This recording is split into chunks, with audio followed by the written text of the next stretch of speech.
Right जी, welcome back once again. आज मेरे साथ गेस्ट मौजूद हैं, वो mister Afaq Nazir, research analyst from MM securities. आज हमने एक दफ़ा फिर इनको दावत दी है, इनसे हम बात करेंगे। इनफैक्ट मार्केट के हवाले से जो भी न्यूज़ आ रही हैं वो डिस्कस की जाएंगी और पूछेंगे हम कि किस तरह से जो ट्रेंड है वो हमें आगे जाता हुआ नज़र आ रहा है मुख्तलिफ कमोडिटीज़ पर। अस्सलाम वालेकुम Afaq and welcome to the show. Right, सबसे पहले आफाक बात करेंगे गोल्ड के हवाले से, क्योंकि PMAX में हम देख रहे हैं गोल्ड ही सबसे ज़्यादा ट्रेड होता हुआ हमें लॉट्स में नज़र आता है, तो हम भी गोल्ड की आपसे बात करते हैं। गोल्ड को हमने देखा है कि अब इसने 1 वीक में अपना सबसे ज़्यादा हाईएस्ट जो है वो हमें टच करता हुआ नजर आया है और लगातार 4th स्ट्रेट सेशन में हम देख रहे हैं कि इसने गेन दिए हैं। क्या इसके रीज़न है कि गोल्ड हम देख रहे थे कि एक वक्त में $100 इसने लूज़ किए, नीचे आया, फिर 1620 तक गया, एक और मतलब एक इस रेंज में 1620 टू 1700 की रेंज में ट्रेड होता हुआ नजर आया, और अब जो है गोल्ड में इतना ज़्यादा जो लगातार 4th सेशन हम स्ट्रेट गेन देख रहे हैं। क्या इसके रीज़न हैं? इसके प्राइमरीली तो 2 रीजंस हैं।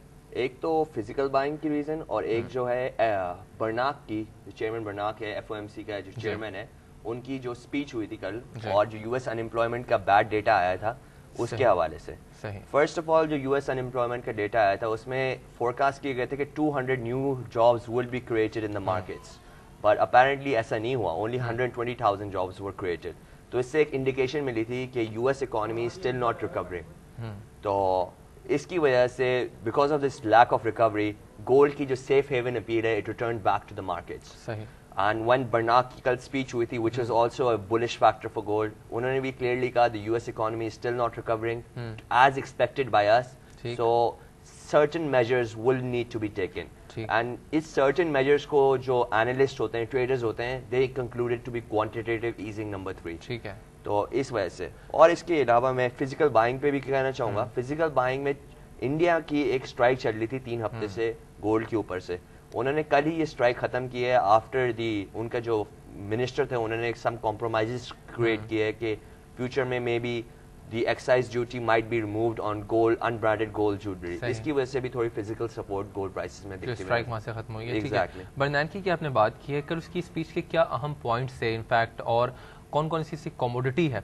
कि जिसको उसकी स्पीच ने आपके ख्याल में एज अ कैटलिस्ट अपना रोल प्ले किया होगा? देखिए, गोल्ड और ऑयल की उसकी स्पीच की कमोडिटीज हैं जहाँ पे उस कैटलिस्ट उन्होंने क्लियरली प्ले किया है। बर्नाक के मेन पॉइंट्स थे कि फर्स्ट ऑफ ऑल कि the US economy is not growing as expected by all of us, this is what is relevant to the commodities market. तो जब उन्होंने ये पॉइंट आउट किया तो गोल्ड मार्केट की सेफ हेवन अपील डेफिनेटली वापस आई, it return back to the markets. While on the other hand, crude oil, which is considered to be highly correlated with economic activity, उसके लिए एक negative factor बना। तो एक तरफ gold became more bullish, while on the other hand, crude oil became more bearish। ये इसके factors आए बर्नाकी की। राइट, ठीक है। अच्छा, गोल्ड के हवाले से चले हम बात करते हैं मजीद। गोल्ड में आपको क्या लग रहा है कि इस वक्त क्या ट्रेंड आपको गोल्ड का जाता हुआ नजर आ रहा है? जो अभी बर्नाकी की स्पीच हमने देखा है कि आ गई है, इनफैक्ट जॉब डेटा है वो भी हमारे पास आ गया। डेटा तो बाहर आते जाते रहते हैं। टेक्निकली अगर मार्केट के हम बेस करें तो गोल्ड, सोने की कीमतें इस वक्त इंटरनेशनली आपको कहाँ पे जाते हुए नजर आ रही हैं? देखिए, सोने की कीमतें ऑन द बुलिश ट्रेंड ही दिखती हुई नजर आ रही हैं। इसकी मेन रीजन हम लोग जो समझते हैं as our research analyst, as our house, what we think is कि America is not out of its crisis, eurozone is not out of its crisis, so gold की अनसर्टिनिटी भी है। और आप देखेंगे चाइना में इन्फ्लेशन डेटा है which is highly inflationary data भी आया है। मनी सप्लाई दोनों मुल्कों में बढ़ रही है, चाइना में भी बढ़ रही है, यूरोप में भी बढ़ रही है, अमेरिका में भी बढ़ रही है, हर जगह मनी सप्लाई बढ़ाए जा रहे हैं to stimulate the economy. Sooner और later inflationary pressures will catch up, and when this happens gold prices will shoot up again. ठीक है, so we see a bullish trend in gold prices. 1650 को हमने देखा कि आज गोल्ड जो था इनफैक्ट मॉर्निंग में था, उससे ऊपर भी इनफैक्ट जाता हुआ नजर आया 1653 तक। गोल्ड जो है इस मंथ के आखिर तक, अप्रैल में गोल्ड आपको कहाँ पे जाता हुआ नजर आ रहा है? I think it can touch 1700 by the month and sustain भी कर सकता है उसको, या टच करके वापस आएगा? I think it might sustain 1700 because sooner और लेटर ये रियलाइजेशन आएगी इकोनॉमी में कि the money supply that is being created by all these countries, these are not going to vanish in thin air. इसके inflationary pressures आना शुरू हो जाएंगे और सेंट्रल बैंक भी एक्टिवली परचेजेस कर रही है गोल्ड की।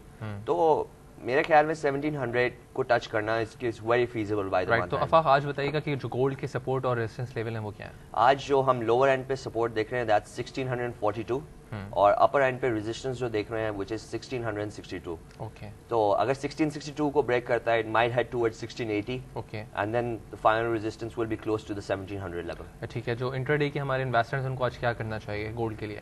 دیکھیں اگر 1655 کی قیمت پہ چل رہا ہے تو and I think it has the potential to break the 1660 والا resistance. So I think they should buy on the dips. When it dips on the lower side, when it dips at 1645, it's a good place to buy. Buy it from there. Try to make a $10-15 profit by selling it at 1660, close to that market range, and you got yourself a $15 profit right then and there. ٹھیک ہے. آپ کے خیال میں جو gold ہے, چلیں تو آپ انٹرڈے ٹریڈر کی آپ نے بات کر دی, آپ کے خیال میں جو اس وقت گولڈ ہے اگر 1650 پہ جو اس وقت لیول چل رہا ہے, پرائسز جو چل رہی ہیں اس پہ بائی کرنے کے بعد یہاں سے لانگ ٹرم پوزیشن لے سکتے ہیں ابھی بائر ہمارے؟ بالکل بالکل, لائک آئی سیڈ کہ انفلیشن ڈپ کا انتظار کریں کچھ؟ نہیں میرے خیال میں فزیکل بائنگ جو ہے گولڈ کی وہ 1600 پہ سٹارٹ ہو جاتی ہے. دیکھیں پچھلے جو کافی عرصہ ہوا ہے, پچھلے سے 9 سال سے جو ریلی گولڈ کی آئی ہے اس میں کافی چینج ہوا ہے, کافی کچھ چینج ہوا ہے. یہ جو انڈیا کی اکانومی ہے, یہ جو چائنا کی اکانومیز ہیں, یہ گرو ہوئی ہیں, ان کی مڈل کلاسز نکلے ہیں, وہاں پہ جویلری کی ٹریڈیشنل ڈیمانڈ تھی وہ بڑھ چکی ہے بہت زیادہ. تو اب یہ کہنا کہ گولڈ وائٹ ڈپ ٹو 1300 یا 1200, I don't think it's quite wise to say that in this circumstances, because gold کی فزیکل ڈیمانڈ جو ہے اٹس کوائٹ سسٹینیبل. تو اگر جب 1600 کا لیول ٹچ آتا ہے تو بارگن ہنٹرز ہوتے ہیں, فزیکل ڈیمانڈ ہوتی ہے گولڈ کی, یہ ٹریگر آؤٹ کر لیتی ہے انٹرنیشنل پرائسز کو. تو میرے خیال میں اگر ڈپ تک آپ دیکھیں گے, you might see a dip till 1600 اور ایون مائٹ 1550 تک آپ ڈپ دیکھ لیں, but on the long run we see gold prices being bullish on basically on physical demand and as an investment tool. Okay, you can hold them gold, it's a good hedge against inflation and it has some safe haven appeal as well. چلیں ٹھیک ہے. اچھا gold جو ہے اگر ہم Asia کی بات کرتے ہیں, خاص طور پہ انڈیا جو بگیسٹ بائر ہے, ہم دیکھتے ہیں کہ یہاں پہ تو گولڈ پہننے کا بھی ایک رواج ہے, اور گولڈ جو ہے وہ رکھا بھی جاتا ہے سیو کرنے کے لیے, بچیوں کی شادی کے لیے, بچوں کی شادی, لڑکوں کی شادی کے لیے تو کم رکھا جاتا ہے, لڑکیوں کی شادی کے لیے زیادہ رکھا جاتا ہے. لیکن آپ کیا دیکھ رہے ہیں, جو انڈیا نے اسٹرائک ختم کی ہے اس کے بعد گولڈ جو ہے یہاں سے آپ کو اس کی جو پرائسز ہیں وہ بھی ہیلپ کرتی نظر آ رہی ہیں اسٹرائک ختم ہونے کے بعد, یہ بھی ایک رول پلے کریں گی اوپر جانے کے لیے؟ ڈیفینیٹلی آپ نے جیسے بالکل صحیح کہا کہ یہ ایک پازیٹیو فیکٹر ہے. انڈیا میں بہت سارے جولرز ہیں, جولر کا کام کیا ہوتا ہے, گولڈ خریدنا اور اس کو جولری میں کنورٹ کرنا. اگر پرائسز 1800 پہ بھی چلی جائیں گی تب بھی وہ یہ کام کریں گے, پرائسز $3000 پہ جائیں گی تب بھی وہ یہ کام ہوگی. آلدو مارکیٹ سائز شرنک ہو جائے گا, لیکن gold is considered to be very holy in India, and India is a country of nearly 1 billion people. Exactly. With a middle class of 400 million, جہاں پہ شادی اور ریلیجیس ہالیڈیز پہ گولڈ بہت use ہوتا ہے. ایون چائنا, وہاں پہ ریلیجیس سینٹیمنٹس پہ گولڈ بہت یوز ہوتا ہے, چائنیز نیو ایئر پہ گولڈ بہت یوز ہوتا ہے. تو جو ویسٹرن افینٹی ہے ود گولڈ, اٹس وہ بہت کم ہے as compare to the eastern affinity with gold. چلیں ٹھیک ہے, آپ کا یہ کہنا ہے کہ 1700 تک گولڈ آپ کو اس منتھ میں جاتا ہوا نظر آ رہا ہے, رائٹ. اچھا گولڈ کی تو چلیں بات ہو گئی ہے, کچھ آئل کی ہم بات کرتے ہیں. آئل میں ہم دیکھ رہے ہیں کہ 7 ویک کا لو جو ہے آئل نے اپنا ہٹ کیا, اور اس کے کیا ریزن ہے پہلے بتائیے. جو 108 تک جو تھا وہ آئل پرائسز ہمیں جاتی ہوئی نظر آ گئی, 109 تک گئیں, اب واپس جو ہے ڈکلائننگ سائڈ پر آ رہی ہیں. اس کے مین ریزنس کیا ہیں؟ دیکھیں سب سے پہلے جو آئل کی پرائسز جو $100 پر بیرل سے شوٹ اپ ہو کے $107-108 پر گئی تھی, اس کا مین ریزن تو ایران تھا. ایران نے دھمکی دی تھی, they threatened to close the Strait of Hormuz and this caused a 7-8% کا premium in the oil markets. Now we are seeing کہ ایران جو ہے وہ slowly اپنا harsh stance کو کنٹرول کر رہا ہے. Now they have agreed to talks with the UN Council plus Germany 14 April کو جو میٹنگ ہے. Exactly. تو اس کی وجہ سے یہ جو ہارڈ لائن سٹانس ہے یہ کمزور